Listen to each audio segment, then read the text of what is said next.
A paz do Senhor, irmãos, nós vamos fazer agora um resumo do Apocalipse. É claro, vai ser difícil entrar em muitos detalhes, mas é porque muitos irmãos às vezes perguntam qual seria a sequência dos fatos, né? Desde a vinda de Cristo, da primeira vinda, né? Até o fim dos tempos. Como é que vai acontecer? Bem, essa pergunta é exatamente uma pergunta que os discípulos fizeram para Jesus em Mateus 24, um capítulo importantíssimo para você pegar e ler. Esmiúça, Mateus 24, leia com cuidado, porque Jesus tem ali uma sequência de fatos. Bem, primeiro ele fala, nós vamos observar que tem duas vindas do Senhor. A primeira vinda foi quando ele nasceu, do ventre de Maria, certo? E a segunda vinda é quando ele vem nas nuvens. E eu gostaria de ler para você aqui um texto que está falando sobre isso em Hebreus capítulo 9, verso 27. Diz assim: e como aos homens está ordenado morrerem uma só vez, né? Vindo depois disso o juízo, veja que embora aconteça a encarnação de Cristo, onde o verbo se faz carne, ele se encarna, esse texto quebra, não confunda com a reencarnação. A reencarnação é uma doutrina falsa, espírita, que diz que os homens morrem e depois eles vão ressurgir, no sentido assim, eles vão nascer em uma reencarnação, vão nascer lá na frente, de acordo com o que eles fizeram, e eles vão se aperfeiçoando ao longo da história. A Bíblia condena a reencarnação, e nesse verso fala sobre isso. Aos homens está ordenado morrerem uma só vez, aguardando depois disso o quê? A reencarnação? Não. Aguardando depois disso o juízo. Assim também Cristo, oferecendo-se uma única vez, para tirar o pecado de muitos, não de todos, por quê? Porque muitos são os que receberam, mas não todos o receberam, né? Então o sacrifício de Cristo ele é suficiente para salvar todos, mas ele é eficiente no sentido de salvação para quem o recebeu, certo? Então, Jesus Cristo oferecendo-se uma única vez para tirar o pecado de muitos, aparecerá segunda vez, sem pecado, aos que esperam para a salvação. Ou seja, na prática, Jesus Cristo, ele morre não como ele sendo pecador, mas ele levou sobre si os nossos pecados. Ele aparece puro como ele é, né? Aparece em segunda vez, porque a primeira vez foi aqui na primeira vinda, certo? Entenderam isso? Vamos lá. Coisa importante, era atual, nosso período, depois da morte de Jesus, começa a se passar um período aqui, Jesus fala assim para os seus discípulos, olha, acautelai-vos que ninguém vos engane. Por quê? Porque haveria muitos enganos sobre a vinda de Jesus. Paulo também fala isso em 2 aos Tessalonicenses, capítulo 2, capítulo importante, anota aí, 2 aos Tessalonicenses, capítulo 2, versos 1 ao 4, muito importante. O que acontece? Paulo fala lá também sobre isso, acautelai-vos que ninguém vos engane, cuidado. Então Jesus fala assim, olha, haverá guerras, rumores de guerras, pestes, fomes, terremotos, falsos cristos, falsos profetas e etc e tal. E ele fala assim, mas isso, olhai, não vos assusteis, porque isso não é o fim, é apenas o princípio de dores. É o período que nós vivemos hoje. Bem, nós já estamos bem no finalzinho do princípio de dores, já estamos chegando próximo a esse período aqui. Que período é esse? Você vai olhar para Daniel, capítulo 9, anota aí Daniel 9, os últimos versos, se eu não me engano, verso 27, ali. Eu estou fazendo isso de cabeça, não estou me lembrando muito bem, mas veja bem. Lá vai falar sobre as 70 semanas de Daniel, 70 semanas de anos, ou seja, uma semana tem 7 dias, certo? E aí, nesses 7 dias, são 7 dias, considerado cada dia um ano, então uma semana são 7 anos. Ainda falta uma semana profética para se cumprir. Então a Bíblia fala que o anticristo, ele vai fazer um acordo com muitos durante um período, mas na metade da semana, ele vai romper esse pacto. Né? Ou seja, o que é metade da semana? 3 dias e meio, que convertendo em semana profética de um dia para um ano, então durante 3 anos e meio é um período em que ele mantém esse acordo, certo? E é o período da ascensão do anticristo. Quem conhece o profeta Daniel vai se lembrar do chifre pequeno que aparece em Daniel 7, capítulo importantíssimo, e Daniel 2 também. Daniel 7 vai falar da ascensão do anticristo, um chifre que começa pequeno, e depois esse chifre cresce e fica maior do que os outros, né? Esse é o período em que ele está crescendo. Na metade da semana, ele rompe, ele quebra o pacto, né? Essa quebra do pacto é onde inicia um problema grave, a perseguição aos santos do Altíssimo. que são perseguidos por causa do nome do Senhor Jesus. Você vai ver essa perseguição em Apocalipse 13, se eu não me engano, lá para o verso 7, fala que ele vai perseguir os santos. Daniel 7 vai falar sobre isso também. Não é? E aí nós vamos entender que a grande tribulação ela inicia-se aqui, quando rompe, quando esse pacto é quebrado. Por que ele é quebrado? Paulo vai falar em 2 Tessalonicenses, capítulo 2, verso 2, o seguinte.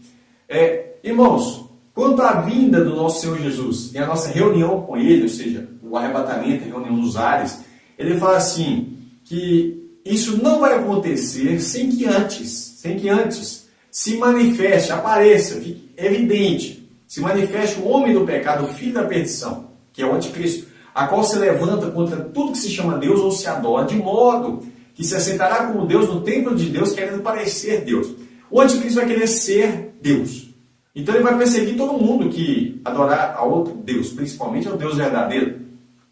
Isso é parecido com a história de Daniel, onde Nabucodonosor, no 3º capítulo, ele monta uma estátua de si próprio e ele faz com que todo mundo venha se prostrar a essa estátua. E se você não prostrasse, o que tinha? A pena de morte, a punição por não adorar ele como Deus e abandonar os outros deuses, inclusive o Deus verdadeiro. Sadraque, Mesaque e Abednego não caíram nessa conversa, foram fiéis até o fim. Você já conhece a história da fornalha de fogo. Bem, é a mesma coisa que o anticristo vai fazer com a imagem da besta, certo? Quem não adorar a imagem da besta vai morrer, vai ser perseguido, vai ser preso, vai ser torturado, vai ser morto, etc. E tal. Esse sim é o período da grande tribulação. Muita gente acha que ela começa no início da semana. Não, ela começa na metade da semana, onde a besta vai perseguir durante um período de 42 meses, que dá 3 anos e meio. Ou, na linguagem profética, tempos e metade de um tempo, que seria 3 anos e meio. Tá certo? Deu para entender aqui? Beleza. Quando nós falamos sobre o arrebatamento, por que ele está aqui no final da grande tribulação? Porque Jesus fala isso em Mateus 24. Pega o verso 21, vai falar assim, que vai haver uma grande tribulação. Talvez a sua tradução está escrito grande aflição. É a mesma palavra no grego, é tribulação. E no verso 29 em diante diz que depois dessa tribulação, então Jesus vem sobre as nuvens, com poder e grande glória. E aí ele envia os seus anjos para recolher os santos. É aqui que está acontecendo o arrebatamento. Isso bate com o que está escrito em 1 Coríntios capítulo 15. Se você pegar lá no verso 51 e 52, diz assim, eis aqui vos digo um mistério, Paulo dizendo, na verdade nem todos dormiremos, que é morrer em Cristo, né? Mas todos seremos transformados. Quanto tempo demora essa transformação? Num momento. Continua a leitura. Todos seremos transformados num momento, num abrir e fechar de olhos. Não é o arrebatamento que é no abrir e fechar de olhos, mas a transformação. Todos seremos transformados num momento, num abrir e fechar de olhos, ante a última trombeta. Paulo tinha a trombeta do Apocalipse em mente. Mas João não tinha escrito ainda o Apocalipse.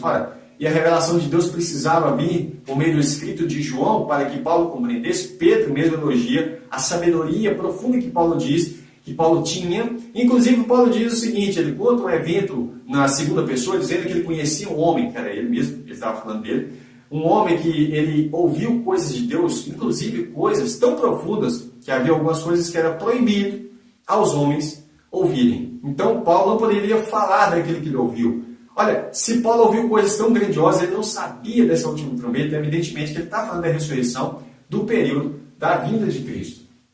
Ele fala assim, na verdade nem todos dormiremos, mas todos seremos transformados no momento, no abrir e fechar de olhos, ante a última trombeta, porque a trombeta soará e os que morrerem em Cristo ressuscitarão em corpos incorruptíveis. Deixa eu abrir aqui, Aí ele fala assim, e os mortos ressuscitarão incorruptíveis, e nós, se estivermos vivos, seremos transformados, certo? Ele está falando nós na figura da igreja, nós que ficarmos vivos para a vinda do Senhor, né? Agora, em 1 Tessalonicenses capítulo 4, olha que interessante como que Paulo trabalha esse assunto, falando ainda do arrebatamento. Verso 15, dizemos-vos isso pela palavra do Senhor, que nós, os que ficarmos vivos para a vinda do Senhor Jesus, não precederemos os que dormem. Olha, nós não vamos passar na frente dos irmãos que estão mortos. Nós não vamos subir no arrebatamento e eles ficarem. Não. Como é que funciona a sequência? Porque o mesmo Senhor descerá do céu com alarido, a voz do arcanjo e da trombeta de Deus, com a trombeta de Deus, E os que morrerem em Cristo ressuscitarão primeiro. Então, antes do arrebatamento, tem que acontecer a ressurreição dos mortos. Os que morrerem em Cristo, anota a sequência, ressuscitarão primeiro. Paulo já tinha explicado que a ressurreição já era um corpo transformado. Você não vai ressuscitar, se caso você morrer, num corpo natural e depois esse corpo ser transformado num corpo glorificado. Não, já ressuscita com corpos incorruptíveis. Depois, olha a sequência, depois nós, os que ficarmos vivos, que são transformados, seremos arrebatados juntamente com eles nos ares. Não é arrebatamento para o céu. A Bíblia não fala de ser arrebatado para o céu de Deus, mas aqui o céu das nuvens. Então fala assim, seremos arrebatados juntamente com ele nas nuvens, né? A encontrar com o Senhor nos ares. Por que encontrar com ele nos ares? Porque ele veio do céu e nós vamos até as nuvens, certo? E nós vamos encontrar com ele ali, nas nuvens, como está escrito em Mateus 24, né? E aí, fala assim, portanto, consolai-vos uns aos outros com essa palavra. Aqui você tem um evento importante. Agora, o próximo passo é falar sobre o que acontece depois da vinda do Senhor Jesus. Ok? Então, nós vamos estar falando sobre o que acontece aqui depois. Bem, depois da vinda do Senhor Jesus Cristo, para que ele encontre com a gente? Primeiro, porque ele é o cavaleiro do cavalo branco, certo? Ele é o chefe de um exército que vem para a batalha do Armagedon. Aí você fala assim, mas você falou que o arrebatamento acontece depois da grande tribulação, porque lá em Mateus está escrito isso, Mateus 24. Quais são os outros versos que vai dar embasamento para nós falarmos sobre isso? Bem, tem gente que acha que o arrebatamento vai acontecer, né, a qualquer momento, mas não é isso que a Bíblia diz. Em momento que a Bíblia diz, a Bíblia diz que para o arrebatamento ocorrer, precisa acontecer a ressurreição. E quando é que acontece a ressurreição? A ressurreição acontece, evidentemente, segundo o que Jesus falou, João capítulo 6, abre sua Bíblia aí, João capítulo 6, no verso 39, Jesus vai dizer que a ressurreição acontece no último dia. No verso 40, ele diz que a ressurreição acontece no último dia. No verso 44, Jesus diz que a ressurreição acontece no último dia, e não 7 anos antes do último dia, e não 3 anos e meio antes do último dia, mas no último dia.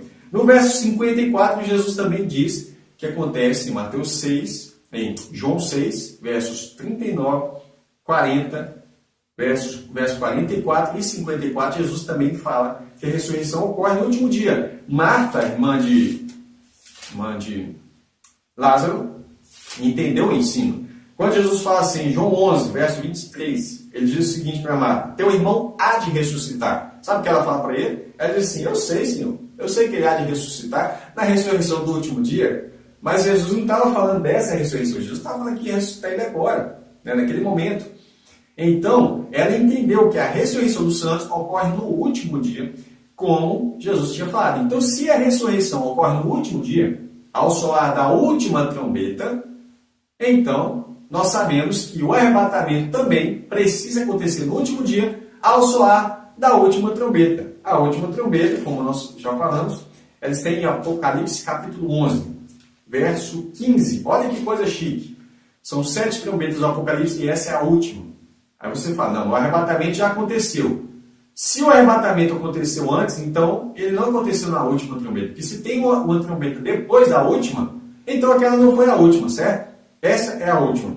O 7º anjo tocou a sua trombeta e houve no céu grandes vozes que diziam, olha o que as vozes dizem para o arrebatamento, quando Jesus vem. E o que acontece depois do arrebatamento? Os reinos do mundo, não os reinos do céu. Aqui está esclarecendo que Jesus vem para reinar no mundo durante um período de 1000 anos. Esse é o milênio. Os reinos do mundo vieram a ser do nosso Senhor e do seu Cristo, e ele reinará para todo o sempre. O reino não é um reino de milhões, é um reino eterno, mas aqui nós temos um período mais ou menos, vamos dizer assim, de um estágio para onde a igreja vai reinar com Cristo durante o período de 1000 anos. Eu vou colocar aqui aquilo que a gente chama de reino milenar, né? O milênio. São 1000 anos de reinado aqui na Terra e tem um propósito de Deus para isso, evidentemente. E diz assim, e ele, fala assim, ele reinará para todo sempre. Os reinos do mundo vieram a ser do Senhor e do seu Cristo, né? E os 24 anciãos que estão assentados em seus tronos diante de Deus prostraram-se com seus rostos e adoraram a Deus, dizendo, graças te damos, Senhor Deus Todo-Poderoso que és e que eras e que has de vir, que tomaste o teu poder, o teu grande poder e reinaste. É nesse momento que acontece então a Jesus Cristo assumindo o reino, a autoridade sobre os reinos do mundo, que até então estava na mão do inimigo, né? E iraram-se as nações. Quando Cristo vem, as nações se iram nesse período, né? E veio a tua ira. Eles estão declarando, as nações se iraram e então veio a tua ira. E a igreja subiu, porque ela sai fora da ira de Deus, certo? Você vai observar que durante as 6 taças da ira de Deus, a igreja está aqui. Mas na última taça, na conclusão, ou seja, no golpe final, a igreja é tirada para que ela também participe desse momento de vitória. Aí você fala, mas a igreja estava aqui durante as 6 taças? Sim, mas a ira de Deus não cai sobre a igreja. Ser protegido da ira de Deus não significa que ele vai ser tirado daqui, ela vai ser tirada para a conclusão.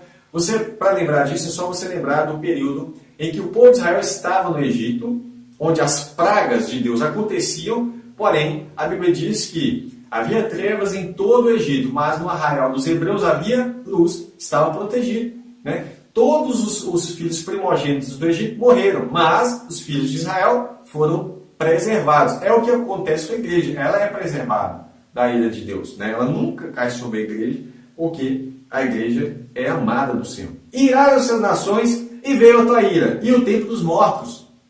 Olha a ressurreição aí. Para que sejam julgados, e o tempo de dar-lhes galardão aos profetas, aos seus servos, aos santos e aos que temem o seu nome, pequenos e grandes, e o tempo de destruir os que destroem a terra. Veja bem, agora sim, Jesus vem e ele vai julgar. A Bíblia fala que Jesus julga o mundo e julga todas as coisas na sua vinda e no seu reino. Tá certo? Nós vamos falar sobre esses detalhes. Há pessoas que acreditam que o reino já está acontecendo. Bem, eles falam que o reino já está acontecendo porque eles confundem os períodos do reino, né? E aí nós vamos ter que falar isso mais detalhadamente aos poucos, para tirar essa confusão. Porque uma coisa é Cristo reinando em nós, outra coisa é Ele reinando aqui através de nós, certo? Porque falar que a igreja já está reinando é, no mínimo, absurdo. Você vê o sofrimento que a igreja passa, né? E aí você vê na Síria, no Oriente Médio, de modo geral, em vários países do mundo, a igreja sendo perseguida, morta, e nós falamos, mas a igreja está reinando com Cristo. Mas que esse reinado é espiritual. Irmão, precisamos entender e não confundir as coisas espirituais com as coisas literais. Espiritualmente, nós já somos justificados, somos santos, somos eleitos, nós já somos salvos, tudo isso já aconteceu. Mas isso de um modo espiritual. Por exemplo, a salvação, né? A Bíblia diz que nós já somos salvos em Cristo, mas a salvação é para aqueles que perseverarem até o fim. Ou seja, a salvação de fato ela vai acontecer quando? Quando Cristo vier nos salvar da ira de Deus, nos leva até as nuvens, né? E aí sim a salvação vai ser completada, tá? Não podemos confundir aquilo que a Bíblia fala de uma maneira literal e de maneira espiritual. Por exemplo, espiritualmente todas essas coisas já aconteceram, nós já ressuscitamos, já morremos com Cristo, fomos crucificados com Cristo, etc e tal. Somos salvos, porém, para ser salvo é necessário que você permaneça. A Bíblia fala que serão salvos aqueles que forem fiéis até o fim. Então serão salvos. Serão salvos de quê? Da ira de Deus. É por isso que Jesus Cristo nos arrebata até as nuvens. Somos tirados daqui para encontrar com Ele nas nuvens. E aí a ira de Deus ela é derramada na conclusão da ira de Deus. Veja bem, segundo Timóteo, tem muita gente que confunde o reino, falando que nós já estamos reinando a partir do momento que Jesus morreu. O reino de Deus está acontecendo. O reino de Deus em nós é uma coisa. Agora, o reino de Deus através de nós acontece depois da vinda. Por isso que Paulo fala a Timóteo assim, 2 Timóteo 4:1. Conjuro-te, pois, diante de Deus e do Senhor Jesus Cristo, que há de julgar os vivos e os mortos, na sua vinda e no seu reino. Veja bem, ele não fala no seu reino e na sua vinda. Ele fala na sua vinda e no seu reino. Por quê? Porque o reino é posterior à vinda, não o oposto. Há pessoas que tentam colocar como se o reino já estivesse acontecendo aqui. O reino de Deus já acontece em nós, porque o rei está em nós, né? Cristo habita em nós, que ele é o rei, ele reina em nós, reina no nosso coração, sobre a igreja, Cristo reina. Porém, o detalhe é que, através de nós, Cristo vai governar todo o mundo. Aí sim, por isso que a Bíblia fala assim, que ele há de julgar vivos e mortos, né, pela sua vinda e no seu reino. Aí o julgamento acontece aqui, que está escrito juízo final. Entretanto, a Bíblia não chama de juízo final. Eu escrevi porque todo mundo conhece aquele evento como juízo final, que é o grande trono branco. Tá? Olha que coisa interessante aqui. Ó. Vamos ver um texto que as pessoas usam para falar que o reino já está acontecendo. Romanos capítulo 5, verso 17 diz assim: porque se pela ofensa de um só, esse foi o pecado de Adão, a morte reinou por esse, muito mais os que receberam a abundância da graça, do dom da justiça, e a justiça eterna ocorre na vinda de Cristo, reinarão em vida por um só, Jesus Cristo. Aí eles falam, tá vendo? Reinar em vida, é que nós estamos reinando agora. Irmão, aqui está falando da vida eterna, que é uma prova. Veja bem, verso 21. Para que assim como o pecado reinou na morte, também a graça reinasse pela justiça para a vida eterna. Tá vendo? Por nosso Senhor Jesus Cristo. 2 Timóteo, capítulo 2, verso 11. Paulo diz assim: palavra fiel é esta, que se morrermos com ele, também com ele viveremos. Futuro. Se sofrermos, também com ele reinaremos. Futuro. Né? Se o negarmos, ele também nos negará. Está falando do evento futuro. Então ele fala, se nós sofrermos com Cristo, por causa do Evangelho, por causa do nome de Jesus, então nós vamos reinar com Cristo. Né? Esse reino você vai ver em Apocalipse capítulo 5, verso 9. Tá? Aí ele fala assim, e cantavam um novo cântico, estavam cantando, dizendo, digno és de tomar o livro e de abrir os seus selos, porque foste morto e com teu sangue nos compraste para Deus toda a tribo, língua e povo e nação. E para o nosso Deus nos fizeste reis e sacerdotes, e reinaremos sobre a terra. O reino de Cristo ocorre sobre a terra durante 1000 anos. O reino de Deus é eterno, não é só 1000 anos. Nós temos aqui apenas uma iniciação desse reino durante 1000 anos, onde nós vamos reinar com Cristo. Nós já lemos Apocalipse capítulo 11, onde você vê que fala assim, os reinos do mundo, Apocalipse 11, verso 15, os reinos do mundo vieram a ser do Senhor e do seu Cristo, porque esse é o evento. Daniel, capítulo 2, verso 44, vai falar o seguinte, que nos dias em que os reis estiverem acomodados ali, juntados com o anticristo para fazer guerra, essa guerra chamada de Armagedon, fala assim, mas no dia desses reis, o Deus do céu levantará um reino que não será jamais destruído, um reino eterno. E este reino não passará a outro povo, esmiuçará e consumirá todos esses reinos, mas ele mesmo subsistirá ou permanecerá para sempre. Você precisa ler todo o capítulo 2 de Daniel para entender esse contexto, mas está falando que o reino que vai se levantar, né? Inclusive esse reino no capítulo 2, verso 44, fala o seguinte, havia um estado que representa os reinos do mundo, e veio uma pedra cortada de um monte lá do céu, ou seja, esse monte no céu é o reino de Deus, lá no céu. Essa pedra que foi cortada é Cristo. Essa pedra vem, bate no pé da estátua, desmiuça toda ela, vira pó, né? E essa pedra, quando cai aqui no pé da estátua, ou seja, nos reinos do mundo, destrói os reinos do mundo, e ela cresce e se torna um grande monte e enche toda a terra. Ou seja, esse monte que havia no céu é o reino de Deus, e esse monte que enche aqui na terra, que é uma pedra cortada do monte de Deus, é o reino de Deus aqui na terra. Por isso, na oração do Pai Nosso, Jesus ensinando, ele fala assim, ele não ensina para orar assim, nós vamos para o teu reino, mas ele ensina a oração da seguinte forma, venha a nós o vosso reino. É o reino de Deus que vem a nós, ou seja, Cristo vem com uma pedra cortada do monte, né? Leia Daniel 2, hein? E aí essa pedra vem, bate no pé da estátua, quebra tudo, essa pedra cresce e se torna um grande monte, que é o quê? O reino de Deus aqui na terra, por meio do nosso Senhor e Salvador Jesus Cristo. Daniel capítulo 7, leia todo o capítulo, é importante, né? Verso 13, diz assim, olha o que Daniel diz. Eu estava olhando nas minhas visões da noite, eis que vinha nas nuvens do céu, um como o filho do homem, e dirigiu-se ao ancião de dias, e o fizeram chegar até ele. Aqui está falando da ascensão de Cristo ainda, né? E foi-lhe dado o domínio. Aí ele já vai, Daniel, faz um link. E foi-lhe dado o domínio, e a honra, e o reino, para que todos os povos, nações e língua o servissem. E o seu domínio é um domínio eterno, que não passará, e o seu reino é um reino tal que não será destruído. Ou seja, Daniel pula essa etapa toda. Ele fala, Jesus sobe, recebe, quando Jesus está subindo, ele fala para os seus discípulos, um pouco antes, olha, todo poder me foi dado no céu e na terra. Né? Esse todo poder foi me dado, ele recebe todo poder. Porém, ele vem assumir a posse do reino na sua vinda, na sua segunda vinda. A posse do reino aqui da terra, tá certo? Você vai ver em Atos capítulo 1, né, que quando Jesus está para subir, ele fala assim, olha, que eles deveriam permanecer em Jerusalém, né, e fala assim, que eles seriam revestidos de poder para ser testemunhas dele, tanto em Jerusalém, Samaria, até os confins da terra. Né? Jerusalém, Judéia, Samaria, até os confins da terra. E aí, quando ele estava falando isso, ele começa a subir ao céu e uma nuvem esconde ele. Aí o que ele diz?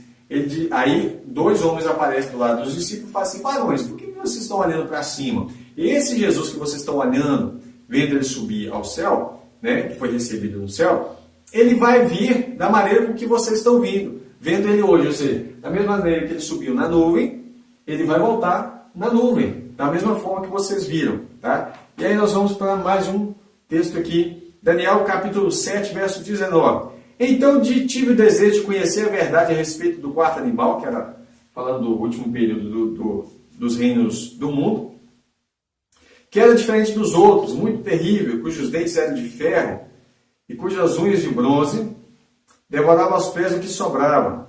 Também a respeito dos 10 chifres que tinha na cabeça, etc. e tal, que é, vamos falar assim de um certo modo, os aliados do anticristo, né? E ele fala assim, e do chifre que subiu, o pequeno, né? A qual caíram 3, isso é, daquele que tinha olhos, de cuja boca falava grandes coisas, cujo parecer era mais robusto do que os seus companheiros.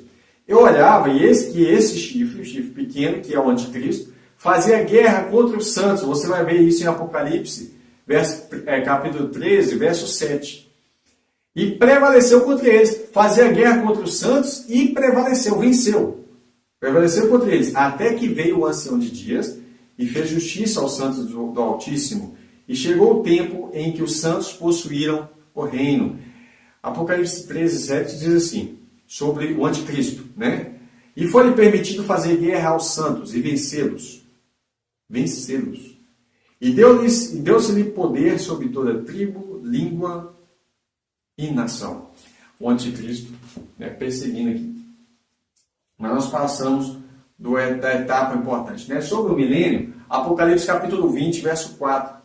Diz assim, e vi tronos, e se assentaram sobre eles, e foi-lhe dado o poder de julgar, e vi as almas daqueles que foram degolados. Olha, degolados por quê? Por causa da grande tribulação. Degolados pelo testemunho de Jesus e pela palavra de Deus, e que não adoraram a besta, nem a sua imagem, não receberam o sinal na sua testa, e nem em suas mãos.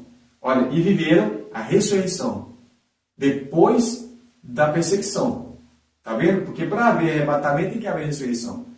Então eles foram degolados por causa do testemunho de Jesus, por causa da perseguição da besta. Né? Aí fala assim, e viveram, ressuscitaram, e reinaram com Cristo durante 1000 anos. Ou seja, a gente sabe que o reino é depois da ressurreição, é depois da perseguição, da grande tribulação. Mas os outros mortos não reviveram, até que os 1000 anos acabaram. Esta é a primeira ressurreição, que é a ressurreição para o arrebatamento. Bem-aventurado e santo aquele que tem parte da primeira ressurreição. Se houvesse arrebatamento antes da grande tribulação, essa aqui não seria a primeira ressurreição, seria a segunda, ou a terceira, ou a quarta, né? Bem-aventurado e santo aquele que tem parte da primeira ressurreição. Sobre estes, não tem poder a segunda morte, que é o lago de fogo. Então fala assim, mas serão sacerdotes de Deus e de Cristo, e reinarão com ele 1000 anos. Acabando os 1000 anos, a Bíblia diz que Satanás será solto da sua prisão, sairá a enganar as nações, né? Gog e Magog, pelos 4 cantos da terra, cujo número é como a areia do mar, para juntar em batalha. Mas não vai ter batalha aqui não, só vai ter batalha aqui na vinda de Cristo, que é o Armagedon. Gog e Magog, eles vão se juntar, mas aí, ó, subiram sobre a largura da terra, cercaram o arraial dos santos e a cidade amada de Deus, e desceu fogo do céu, e devorou eles. Então não teve batalha, desceu fogo do céu e devorou eles. E o diabo que os enganava foi lançado no lago de fogo e enxofre, aonde estão a besta e o falso profeta. Veja bem, na batalha da Magedon, a besta e o falso profeta são lançados no lago de fogo. Eu vou desenhar aqui um lago de fogo, né? Que é o Gehenna, lago de fogo. Esse aqui é a segunda morte, tá? Então, a besta e o falso profeta são lançados no lago de fogo, e depois do milênio, Satanás também é lançado no lago de fogo. Veja bem que quando Satanás é lançado, a besta e o falso profeta também ainda estavam lá, né? Onde estão a besta e o falso profeta? E de dia e de noite serão atormentados para todo sempre. Aí entra o juízo final, que é o grande trono branco. E vi um grande trono branco e o que estava sentado sobre ele, cuja presença fugiu a terra e o céu, e não se achou lugar para eles, tamanha autoridade, né? E vi os mortos, grandes e pequenos, que estavam diante de Deus, e abriram-se os livros, né? E abriu-se outro livro, que é o livro da vida. Os livros aqui são os livros das obras, né? Então fala assim, os mortos foram julgados pelas coisas que estavam escritas nos livros, segundo as suas obras. E deu o mar aos mortos, os que nele haviam. A morte e o Hades, talvez sua tradução está inferno, é uma tradução péssima para falar sobre o Hades. A morte e o Hades deram os mortos que neles haviam, e foram julgados cada um segundo as suas obras. A morte e o Hades, que é o inferno, que eles chamam de inferno, foram lançados no inferno, que é o lago de fogo. Então, o Hades que é lançado no lago de fogo, né? Esta é a segunda morte. A Bíblia diz que aqueles que têm parte na primeira ressurreição, sobre estes, não tem poder o lago de fogo. Ou seja, só pode vir para o lago de fogo quem ressuscitar na segunda etapa. Aqui vão ser julgados, e aqueles que não forem achados escritos no livro da vida vão ser lançados no lago de fogo. Mas não são os da primeira. Os da primeira não correm esse risco, tá ok? E aí, irmãos, você vai ver aqui falar sobre o milênio. Muitos são os textos que falam sobre ele. Só que, aí você pergunta, como vai ser o milênio? Especificamente, a Bíblia não detalha como é, mas ela deixa claro que o milênio é depois da vinda, e ela deixa claro que vai acontecer um reino de 1000 anos, onde nós vamos reinar com Cristo durante o período de 1000 anos. Vamos fazer uma recapitulação. Jesus fala, depois da sua morte, ele ensina os seus discípulos, durante o seu período de ministério, ele ensina que depois vai haver guerras, rumores de guerras, pestes, fomos, terremotos, falsos profetas, falsos cristos. É o período atual que nós estamos chamando de princípio de dores. Mas ainda não é o fim. Aí fala da última semana, né? Vou pegar aqui a última semana de Daniel. Esse período aqui é o período de 7 anos. Vou colocar aqui, não 7 anos, não vou escrever assim, ó. 70 semanas, vou colocar a última semana, né? Última semana de Daniel, né? Última semana profética de Daniel. Lembrando que a semana profética são 7 dias, uma semana, mas são semana de anos, então são 7 anos. Durante esses 7 anos, é o período de ação do anticristo, onde ele começa a se despontar como um chifre pequeno, que no início faz um acordo com muitos, mas ele quebra o acordo na metade da semana, então inicia a grande tribulação, que é 3 anos e meio, ou 42 meses, como está escrito em Apocalipse. Ou tempos e metade de tempo, como diz em Daniel. Tempo, né, como eu já expliquei, tempos, que é 3, e metade em tempo, ou seja, dá 3 anos e meio, ok? Cada tempo representa um ano. Então, no final desse período, a Bíblia fala em Mateus 24, verso 29 em diante, que no verso 21 fala que vai haver uma grande tribulação. Tanto é que em Daniel 12 fala também que vai haver uma grande tribulação, como nunca houve, mas aí logo em seguida fala de quê? Da ressurreição dos mortos, né? Então, Jesus vem para encontrar conosco o que precisa acontecer primeiro? A ressurreição dos mortos. E nós que estamos vivos, corpos transformados, e vamos subir juntamente com eles até as nuvens para encontrar com o Senhor Jesus nos ares. O que vai acontecer em seguida? Você vai perceber que vai acontecer que Jesus termina de descer com a igreja, certo? Agora a igreja vai acompanhar ele, isso está na sequência Apocalipse 20, né? Aliás, Apocalipse 19 você já vê isso acontecendo, Apocalipse 19, e ele desce como um cavaleiro do cavalo branco, e nós vamos acompanhando ele para a guerra, a batalha da Magedon, onde no final Cristo vence, evidentemente, e a besta e o falso profeta é lançado no lago de fogo, né? Vou colocar aqui uma outra cor. Aí vou colocar aqui as duas bestas, que é a besta e o falso profeta, são lançados no lago de fogo. né? Acontece o reino de 1000 anos. Aqui acontece a primeira ressurreição dos santos. Ok, primeira ressurreição.